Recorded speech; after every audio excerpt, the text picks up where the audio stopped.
Captain Elena Vasquez stared at the holographic display floating above the conference table, her weathered hands clasped behind her back.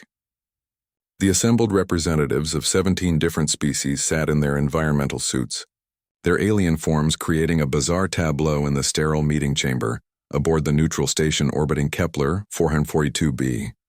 For 3 standard years, they had gathered here. 3 years of debates, negotiations, and careful diplomatic dances around the growing threat that had consumed 12 star systems in the Outer Rim. The Devourers, mechanical entities of unknown origin, continued their relentless advance toward the core worlds, stripping planets bare of all organic matter and leaving nothing but hollow spheres of rock in their wake. The Zephyrian Republic maintains that military intervention would be premature. Ambassador Kethla wheezed through his breathing apparatus, his mantis-like limbs clicking nervously.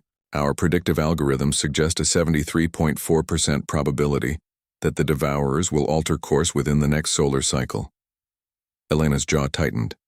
She had heard this same argument in dozens of variations over the past 3 years.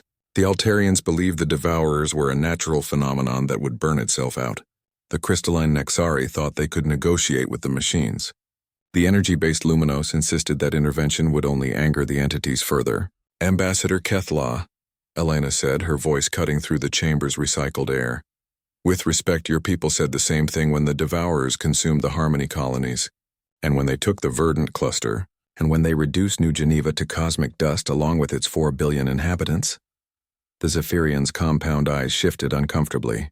The loss of life is regrettable, but hasty action could result in even greater catastrophe. Elena turned to address the full assembly. While we've been sitting here calculating probabilities and debating philosophical approaches to extinction, the Devourers have eliminated 37 billion sentient beings. They're now 14 light-years from Earth, and their expansion rate is accelerating.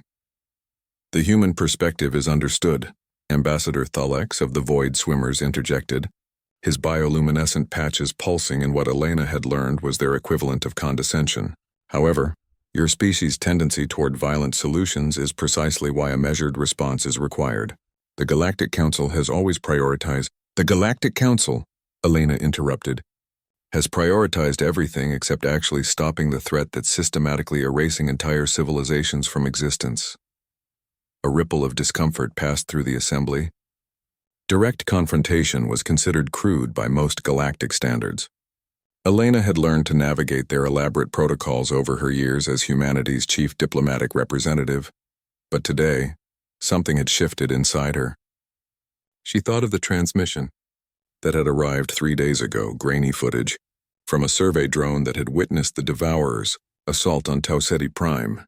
She had watched crystalline swarms descend from orbit like metallic rain, watch them consume forests, cities, and fleeing civilians with mechanical efficiency. The drone's final transmission showed a child's toy floating in what had once been a playground, before static claimed the feed. Captain Vasquez, the ethereal voice of High Counselor Limtar, drifted from the energy field that housed the Luminos representative. Surely you understand that violence begets violence. If we attack these entities, we risk escalating the conflict beyond what? Elena's voice rose, echoing off the chamber walls. Beyond the complete annihilation of organic life in this galaxy. Beyond the deaths of everyone we've sworn to protect. She stepped away from the table, her boots clicking against the metal floor. I've spent 3 years listening to your councils, your committees, your endless debates about the proper way to respond to genocide. 3 years of cultural sensitivity while watching species after species get erased from existence. The chamber fell silent, except for the hum of life support systems. Elena turned back to face them, and when she spoke, her voice carried a weight that seemed to settle over the assembly like a gravitational field. Humanity didn't ask to join this council because we thought we were special. We didn't petition for membership because we believed we were superior to any of you. We asked to join because we thought we could contribute to something greater than ourselves. She gestured toward the holographic display showing the Devourer's projected path. But I'm done waiting for permission to save lives. I'm done watching civilizations die while we debate the ethical implications of fighting back. And I'm done pretending that your fear of conflict is more important than the survival of every organic being in this galaxy. Elena walked to the chamber's viewport, gazing out at the stars that had seemed so full of promise when humanity first reached them. The human fleet will engage the Devourers at the Arcturus Junction in 72 hours. Any species that wants to join us is welcome. Any species that wants to keep debating can feel free to do so. She paused, her reflection staring back at her from the transparent aluminum.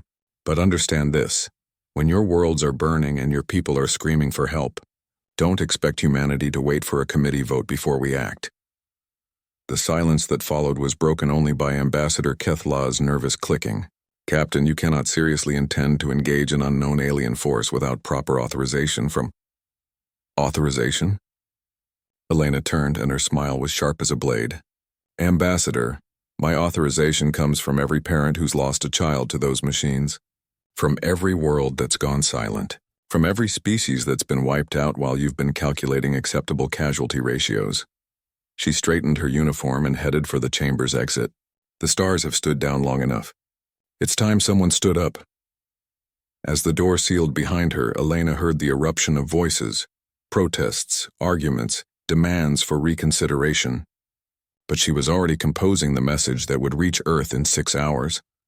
The message that would mobilize humanity's combined fleet for a war the galaxy had spent 3 years refusing to fight. Behind her, in the chamber, 17 species continued to debate. Ahead of her, the stars waited to see what one human's decision would mean for them all.